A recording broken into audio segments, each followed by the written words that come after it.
Hi, I am Kathy Hill, Chief Development Officer at American Productivity and Quality Center, APQC. For those of you who are not aware, APQC is the world's most authority in benchmarking, best practices, process and performance improvement, and knowledge management. We're a member-based organization with over 1,000 member organizations that are part of us across the globe, as well as an extensive data library of over 4,500 metrics and 6 million data points. And today with me, I have joining this webinar Dr. Stephen Timme, the founder and president of FinListics Solutions and the co-author of Amazon's bestseller, Insight-Led Selling. Stephen, welcome. Yeah, thank you, Kathy, and thanks everyone watching the webinar. And I'm especially excited about today's webinar because we know that in today's world, more and more decisions are what we call data-driven decision making. And in my opinion, humble opinion, APQC's operational benchmarks plays a critical role in making data-driven decisions. Well, we are excited to have you here, and I wanted to share your story with others who are looking at our data and licensing models, and really talk today about the survey-based operational KPIs and how you create client data-driven insights, how you build credibility, quantify that solution with the financial benefits earlier in the sales cycle, and then just motivate clients to act. So that's the purpose of today. So, Stephen, you and I have known each other for, about 10 years plus now. At least 10 years, Kathy. Yeah. And so let's just go back to the beginning. What prompted you to reach out to APQC in the first place? Yeah, so real quick, what we do at FinListics, we primarily work with enterprise revenue organizations, and my background's finance. I used to be a professor of finance here at Emory University, here in Atlanta, where I live. And so what we would do is work with these enterprise sellers to assess their clients' financial performance, how are their goals and strategies compared to how they're performing financially. And people loved it because I could use it in executive conversations. I could talk to different buying executives. And so then the request came, okay, so let's say that we can help cost of goods sold, that we sell production automation or something like that, manufacturing automation. And they said, well, we need a double click. I mean, cost of goods sold is kind of a big bucket, but I specifically sell into manufacturing. So that's what we looked around and said, well, we need to have sources, industry reliable, verified industry sources around production metrics like, materials and overhead and, those type of labor. And so we found you all and found out about your great reputation. And so we just started integrating APQC into just about everything we do because it's fact-based and you can have just very different conversations than if you just show up and ask what keeps you awake at night. So yeah, so it's been at least 10 years, Kathy. I bet it's closer to 15. Yeah, probably. So what do you see as the greatest benefit of leveraging survey-based operational KPIs in your sales cycle? Yeah, there's really a couple. It's one, you're creating data-driven insights, and people talk about that a lot nowadays. Also, it builds credibility because you're really speaking their language. You're not speaking at this very high level. If I'm talking to manufacturing, I'm talking about material cost, or if I'm talking to a CFO, I'm talking about finance and accounting metrics. Also, it helps quantify the value up front, potentially. What might be the benefit if we could do for you like we've done for others using some industry averages. So much earlier in the sales cycle, I can say, look, it's not a promise, but if we could do for you like we've done for others, for a company your size, using these industry average KPIs, it'd be worth 10 million, whatever the amount might be. And also what I find, it just really motivates the client to move faster. So FinListics does license a share of our data consistently over the years. Right. And so how have you really used it to grow your business? So give me an example of the operational KPIs and during the sales cycle, how that helped grow and increase the business coming to FinListics. Yeah, so it's the business coming to FinListics, but what our major job is the business coming to our clients. So by us having APQC in our arsenal is that we can say, look, we can help you with just not, goals and strategies you align with, just not, the areas of financial performance, but here's the 3, maybe 4 operational KPIs that your solutions can help with. So you really go in with a much better story. And I obviously cannot tell you who these companies are, but Okay. one of our companies, and again, we work in the enterprise, revenue space, and the one company submitted 15 proposals earlier this year. They won 9, 60% win rate. Pretty good, huh? That's awesome. And I was told that was worth about $50 million. Those were closed deals. And then another client, they provide managed services. They say by using the financials, by using their experience, by using APQC data to make it even more real, they build, get this, Kathy, a $4 billion plus pipeline a Oh year. my. Pretty good. So for Yeah. all of you out there, if you're not using benchmarks like APQC, it's a blatant pitch for it, but it works. I got many other stories, but it works. That's awesome. So all of our measures, APQC's measures, are built around our process classification framework, which is Yeah, a let trust. me show that. Okay, cool. And for us, that's a trusted framework. It's our taxonomy. It's been around since the early 90s. It's to ensure consistent comparisons, apples to apples definition across the industries of function. It's the most downloaded document on our website and has been since we've had it on the website.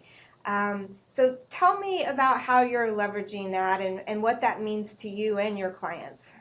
So, Kathy, how we think about this is where do these benchmarks fit into the process? So I tell folks all the time, the first thing you have to do is what are the client's goals and strategies? So in this example, consumer products company, they want to grow 3 to 5% a year. They want to leverage AI and analytics, so that's great. Then, well, how are they performing relative to these goals and strategies? And in this case, I'm not showing the numbers, but they're really at the lower end of that growth target of 3 to 5%. So now I know how they're doing financially. I know their goals. This is where you can start saying, well, let's do some root cause analysis, right? Are they not getting product to market faster? Is their product win rate lower? But in this case, let's say I sell client insights as a solution. Well, I can then use the APQC data for that industry and say, well, let's look at these 3 metrics. What's the median like? What's the first quartile like? And then eventually, once you built their confidence, is you can have them share their numbers and say, well, here's what the potential benefit might be.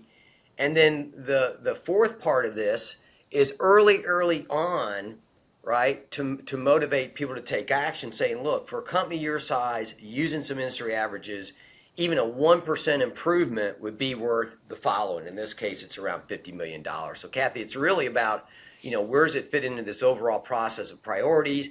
How are they doing financially? Let's identify the KPIs, help you tell your story, and then how much might it be worth? So what would you give as advice to somebody else that's trying to get data-driven information into the discussion with the client executive? Yeah, so what I recommend is that people think about the business benefits of their solutions, not the technology benefits, and think about the example that we did earlier, the cross-sell, upsell, new customers. So I provide customer insights. Think about what are common goals in the industry. Growing revenues always is a key goal. Think about the KPIs that align with that. So we saw the 3 we had earlier, and then come up with how statements. How do our solutions help improve, for example, cross-sell, upsell, or improve new customers? And then how does that align with the goals of the company? Because what a lot of companies do is they try to run in there and start saying, well, if we could do for you like we've done for others, it's worth this much money. And Right. I learned a long time ago from a CFO of, at the time, the largest retailer in the world.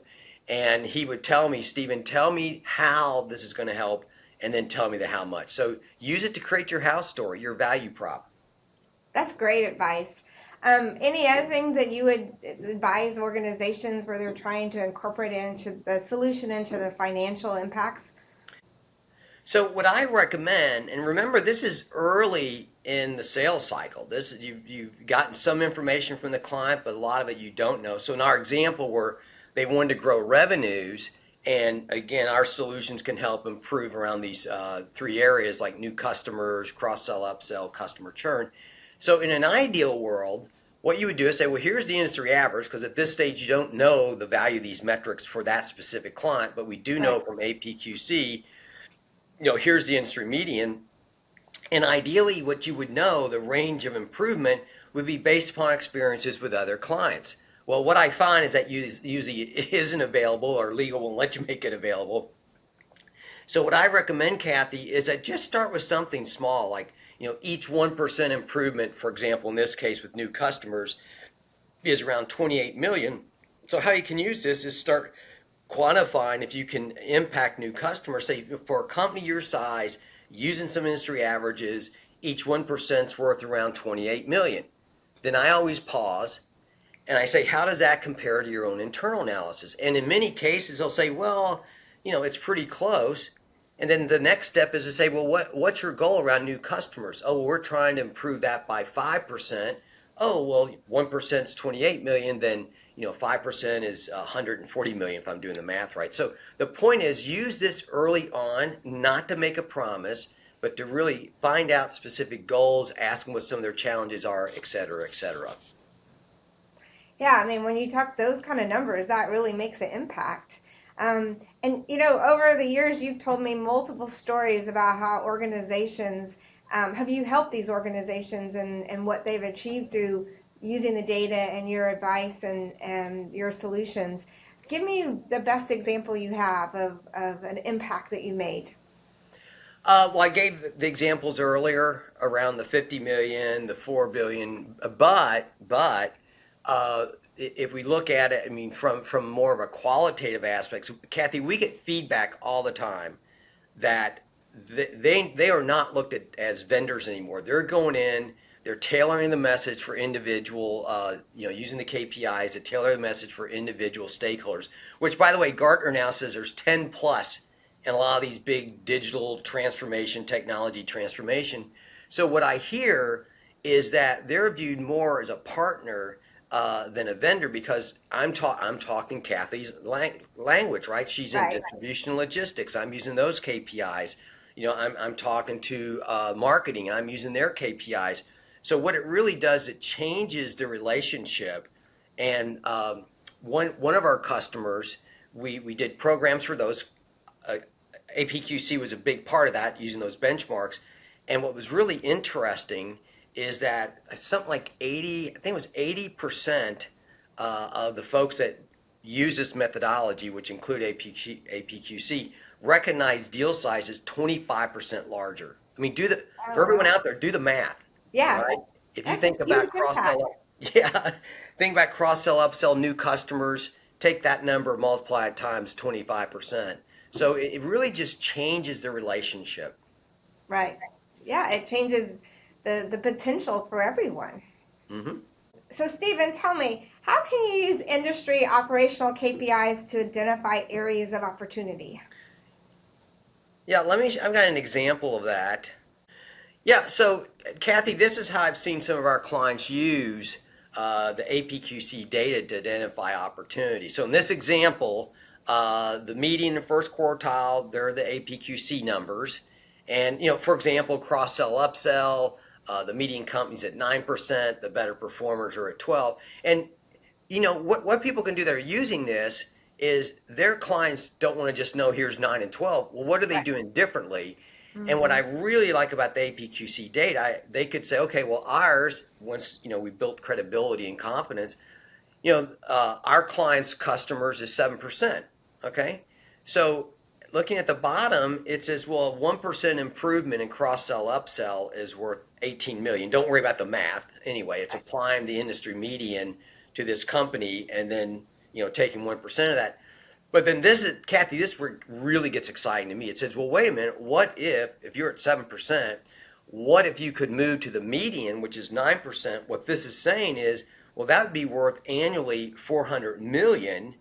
And then, if they improve to the first quartile, it would be around a billion 200, which is easier said than done. So the point is that I can see, well, which area are the largest gaps? How can our solutions help close that, and by how much? So it's really, really an interesting way of getting the client to open up. A lot of times they have an idea what the median is, but what I Right. find a lot of times is that they don't know what the first quartile is. And for our friends out there, it's a great opportunity for you to story tell and say, well, here's how we've helped others in your industry significantly increase cross sell, upsell. That's incredible. I mean, it's game changing. I hear stories every day from professional service firms that license our data, where they have to prove out the ROI of the data that they've Mm-hmm. licensed for us. And basically they say, we have 10, 20, 25 times fold on the pipeline that we've created based on this data. And our win rate improves by X percentage based Yep. on the data that we're showing.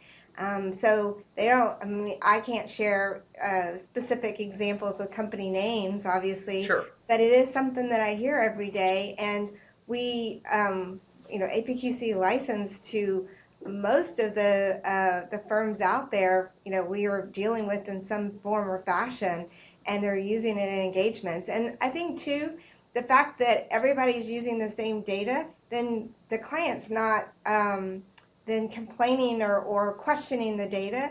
It's the source of the data is a neutral third party, and it's what you as the consultant does with that information to help the client make the transformation that makes the difference.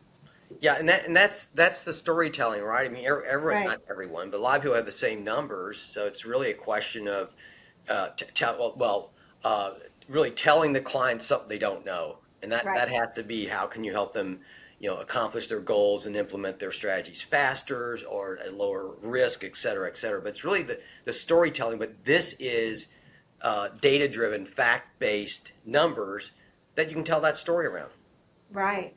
And as budgets get tighter and people are questioning every dollar, if you can show that kind of ROI, that there's not a question Right. anymore, right? You're And helping gain business. And Kathy, what I find is that before you have all the details, you can use these industry data, or they'll can use this to get them to give you their numbers, but Right. you can calculate a high level ROI that they're not going to say, okay, we're going to go ahead and buy it. But what they'll say, and what I find all the time is, okay, this is pretty interesting. Let's make sure we explore this faster. So instead of losing to no decision by providing some, even if it's high level financial benefits ROI early, that Right. I find that more and more companies will take action. Yeah, it shortens your cycle time too in the Hmm. in the process. Right. Exactly. Yeah. So thank you so much for your time today, Stephen. We've had a great partnership over the last 15 years. I love how you shared the stories about how your clients get the value of APQC and it improved the sales pipeline for all. So appreciate that. And just so everybody knows, on the webinar today, APQC has a QR code, and we're going to let you download the PCF from that code. And then we also have one from FinListics. And Stephen, do you want to share the free gift that you're providing? Yeah, so follow our QR code, and there's two things. One, a complimentary PDF copy of my Amazon bestseller, Insight Let's Selling. And then also, you can request a FinListics company report, which basically you'll tell us what company you want, and we'll show you how they're doing financially. We'll show you examples of some of the initiatives that they're following to improve, like growth or profitability. And we'll also provide a handful of the power of one for a number of the APQC metrics around growth and profitability. So yeah, because we want you to get started. We want you to start using this stuff right away, but also encourage you to reach out to our friends at APQC to learn a lot more, and FinListics. So thanks everyone. So thank you, Stephen. I appreciate your time today. And thank you, everyone, for joining us. I hope you found value in the story. And we'll reach out to myself and Stephen with questions of any way that APQC or FinListics can support you. And we look forward to seeing you on the next session of this webinar series.